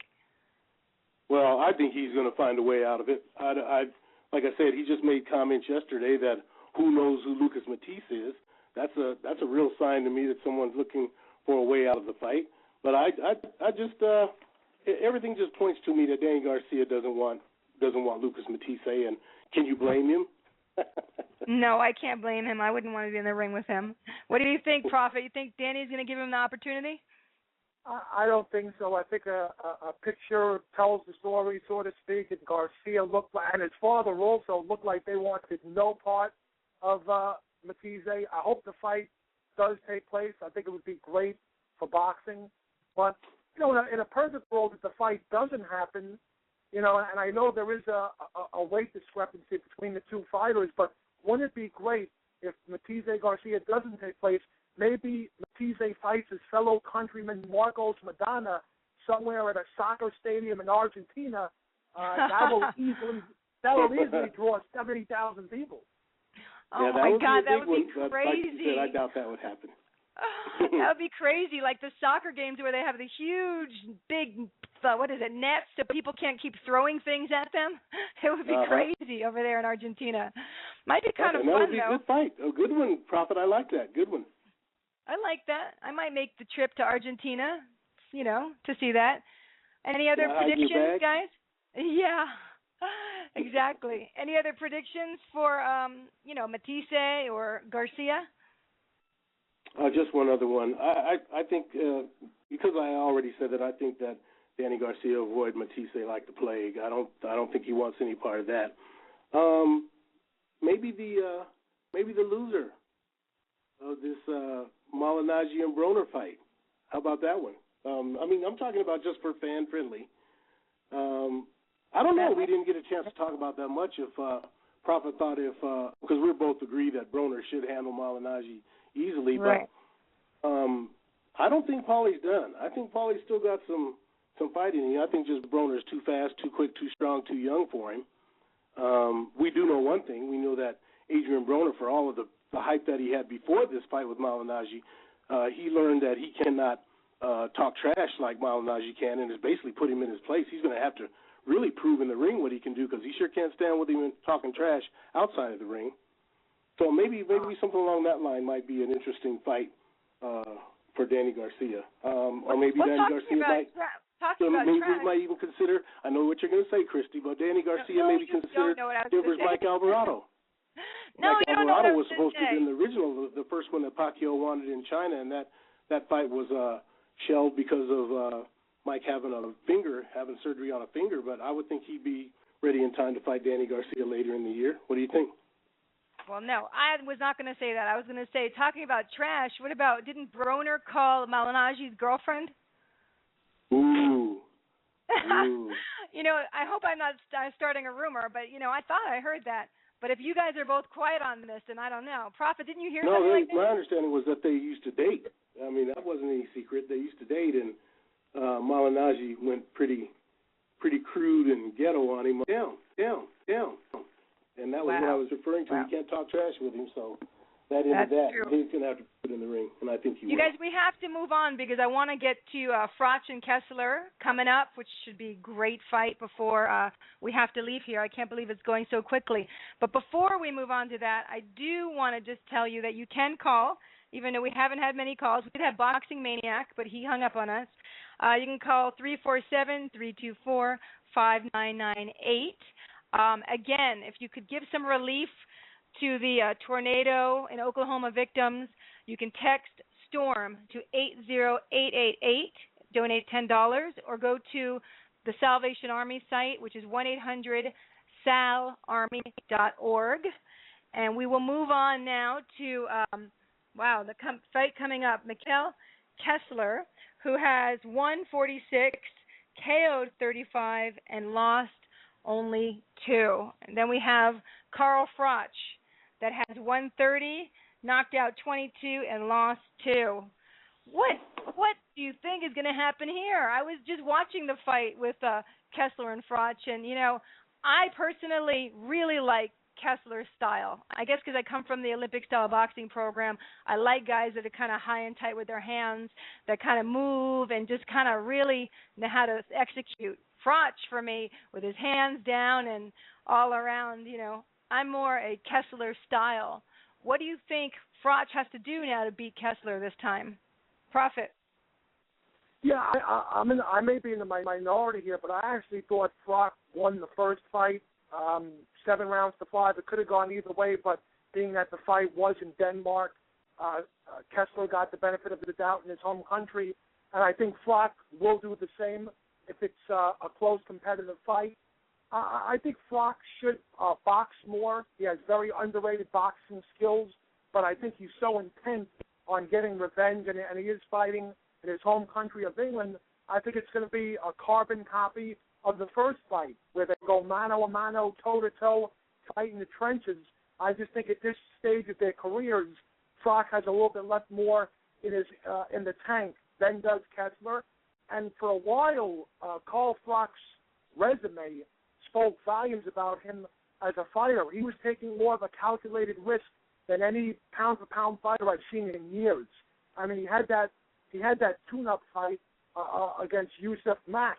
But before that, if you look at the competitors that Carl Froch stepped into the ring with, even if you didn't like his personality and you thought he was a bit of an egomaniac, I mean, it speaks for himself. I mean, he fought Jean Pascal, Jermaine Taylor, Andre Durrell, Andre Ward, Miguel Kessler, Arthur Abraham. And you say what you want about it. A lot of people thought Durrell beat him. He got the benefit of the doubt there. The Kessler fight was back and forth. Even if you had him losing 2 out of those 6 or 7 fights, very few fighters that are on my pound-for-pound list step into the ring with upper echelon fighters in their weight class consecutively. And he went through this ridiculous stretch where he fought the best of the best. And yes, he wound up losing to Andre Ward, which is no shame because, as you well know, Krysti, Andre Ward's on my pound-for-pound list as number 1, slightly ahead of Floyd Mayweather. But I think just, Miguel Kessler, his skills were a little bit diminished, and I think Froch really wants to avenge the loss. I think the first 6 rounds will be very, very competitive and close, but I think Froch will wear him down, and it'll be like an 8 rounds to 4 or a 7-5 type of fight. I just see Carl Froch at this stage of his career being a little bit too talented for Miguel Kessler. Prophet, you're going to like this. I disagree with you completely. I think finally. You said finally. I think the only thing that's changed with Carl Froch is that he's fought in his last 2 fights. What do you have? Lucien Boutte and Yusuf Mack. And because most people think because those guys are well known in the division and they're definitely top upper tier fighters, people are assuming that because he fought them that he's gotten better. I don't think he's got better at all. I think Carl Froch is going to do what he usually does, come out swinging for the fences, and I think Kessler's just going to box his ears off, and the fight's going to be easier than it was when he beat him 3 years ago. I had him winning 7 rounds to 5. We were just the opposite, Prophet and I. But I think the bottom line to me is that, and once again, that's where the Prophet and I disagree. I think that the more skilled fighter is clearly Miguel Kessler. I think he's more skilled than Carl Froch. Carl Froch, like I said, is pretty wild, going for the big haymaker punches. And I think that Kessler's just going to take his time, going to box him and come out with the win.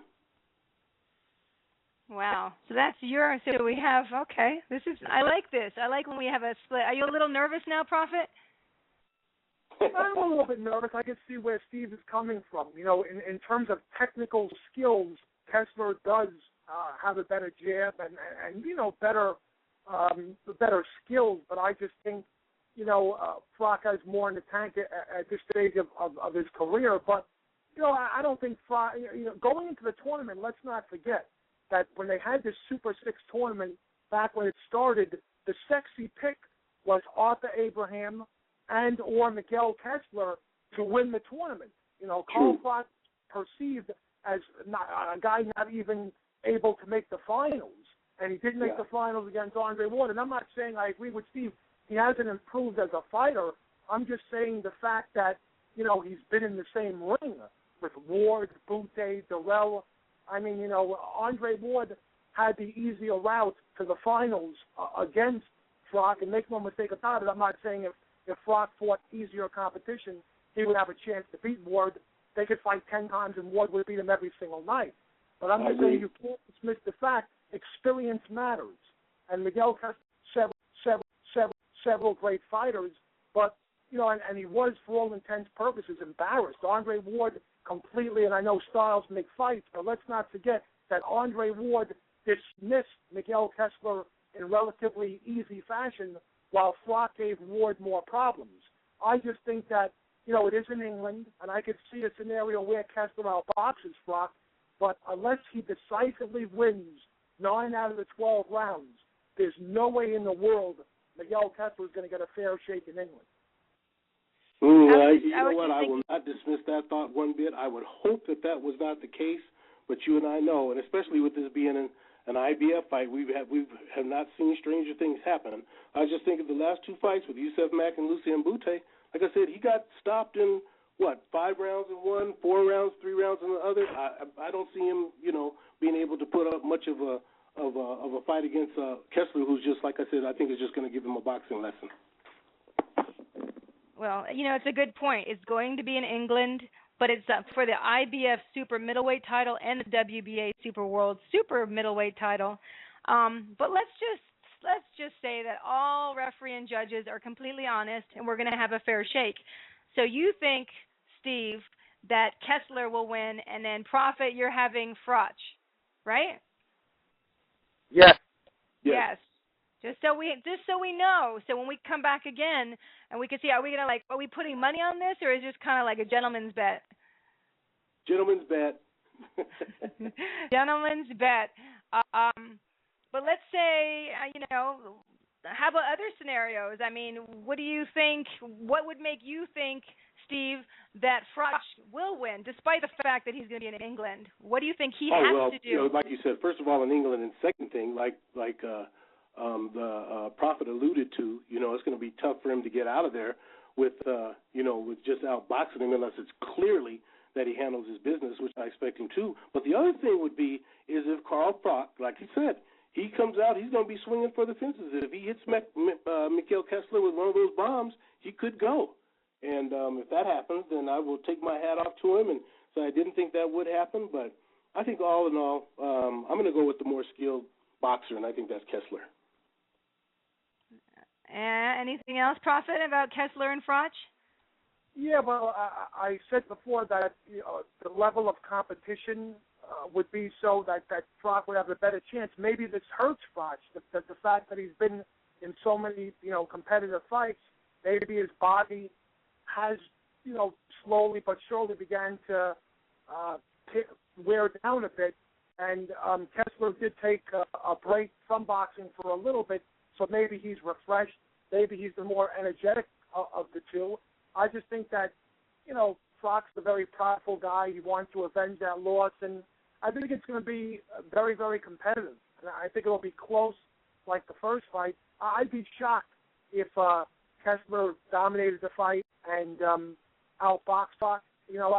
I just hope he doesn't come out like Steven thinks he will and just, try to knock out Kessler by throwing bombs. I hope he uses that unorthodox style that, suits him quite nicely in the ring. We'll just have to see. The fact that Steve is going against me and picking Kessler, actually makes me look more forward to the fight now. I like that. I like that too. Because that's a fight that I first thought, I said, you know what, it should be kind of boring. It's going to be England. Carl Froch will get this easily. But then, like I said, when you look at it, Prophet and Youssef Mack and Lucien Boutte, both fighters that I like. Froch, stops them both. And then in the last two fights, you have Brian McGee and Alan Green. Kessler's stopping those both relatively in the same, within 5 rounds. I think it's going to be a good fight. It's going to be a lot better than we might have originally thought. Oh, I think it's going to be great. I mean, I'm excited to see it. I like them both. They're both good fighters. But I just want to say before we have to go a little bit about what's coming up. So like on May 24th on ESPN2, we have Delvin Rodriguez versus Freddie Hernandez.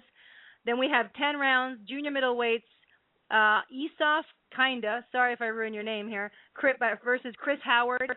10 rounds, junior welterweights, Michael Moore and Doel Gares-Guillo. Hope I said that right. Then in White Plains, New York, not sure where it's going to be aired, Ronica Jeffrey. Oh, I like Ronica. She was a great amateur. Versus Olivia Garula, 10 rounds, female junior lightweights. Tommy Ranone versus, and that is to be arranged. We don't know. So if anyone wants to fight Tommy, that's 8 rounds, welterweights. Then we're moving on to the 25th, and we have in London, Mikkel Kessler versus Carl Froch. You heard it here. Mikkel Kessler. We have Steve Johnson going for Mikkel Kessler, and Richard, the boxing prophet Solomon, going for Carl Froch. We'll see what happens. It's a rematch, 12 rounds, WBA, IBF, super middleweight unification. Then we have George Groves versus Noe Gonzalez Alcoba, 12 rounds, super middleweights.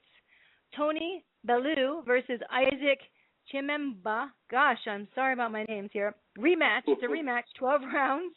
WBC light heavyweight eliminator. And then on the 26th, in Russia, we have Oleg Maskev versus Jason Gavern, 10 rounds heavyweights. And on the 31st in England, we have Emmett Diaz versus Martin Geffen, 12 rounds IBF lightweight eliminator. You guys have any comments on any of those fights? We have about 2.5 minutes left. No real comments for me other than I want to take a second, Krysti, and thank you for having me. It's not very often that people care about what people in Denver think about boxing and Prophet. It's always a pleasure for me to listen to your conversations and your predictions. I think you're on point on most of them, but we will see with this Froch and Kessler. I think we both made it a point that this is going to be a fight we're going to watch. I'm looking forward to this fight, like I said, even more so. And send me your Twitter handle so we can keep in touch. That's right. Inside Boxing. You'll see me in Twitter at Inside Boxing, and my you can find me on our website www.insideboxing.com and theexaminer.com, Denver Boxing Examiner. Any other shout-outs while you're talking, Steve? Oh, shout out to all my Denver peeps that are listening. They were anxious to hear somebody talk about Denver boxing a little bit. So thank you for that, Krysti. Denver boxing. Woohoo! This has been fun. I am so glad that you came on. You're always a big asset. You write the truth. I like reading your articles, and I appreciate it, especially when it's in regards to USA Boxing. I thank you for that. Thank you. And Prophet, you have anything to say? You want to tell them about your Twitter fan clubs or anything? Yes, my peeps can follow me, whether you're following me now or whether you want to scream at me. I tell you all, it's Boxing Prophet 68, Richard Solomon at Boxing Prophet 68. Hit me up and we can talk about Froch Kessler or whatever on your mind. And for those, I know it's Memorial Day weekend and people want to get away with their loved ones and, their significant others, but the fight is on early. Now that Pascal Boutte was canceled, I believe HBO is going to show the fight 6 p.m. Eastern time, and they're going to replay it, I believe, at 10 o'clock. So there's no reason why any hardcore boxing fan should not tune into this fight Saturday night and watch it live. And let me just say that if after 8 and 9 rounds of boxing, Kessler is ahead of my scorecard, I will be perspiring. You guys have been Fantastic. And I know we're going to have Steve on again. We will be back on next Tuesday with Reggie Johnson. I am excited. You guys know Reggie, right? Our light heavyweight champion. Yes. Seven titles. I mean, he's fantastic. So Reggie's coming on next week. He's doing all sorts of things with some special water that he's sending over to Africa, and just fantastic guy. Really goes for the community. What I want to do now before we leave, I'm going to say goodbye to you guys. Thank you very much, and I'm going to give our little Twitter tweets and everything before we go.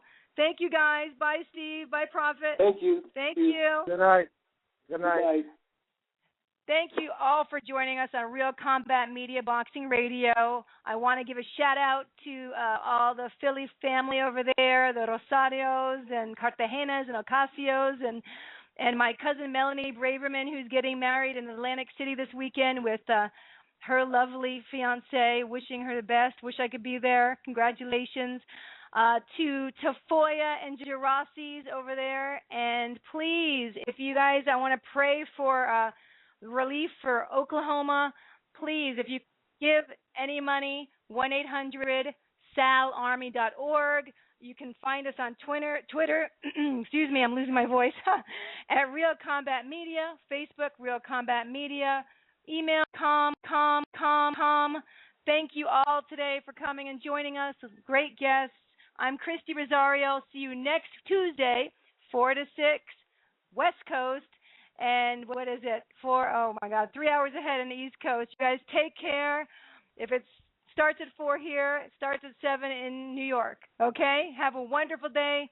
Keep watching boxing. See you later.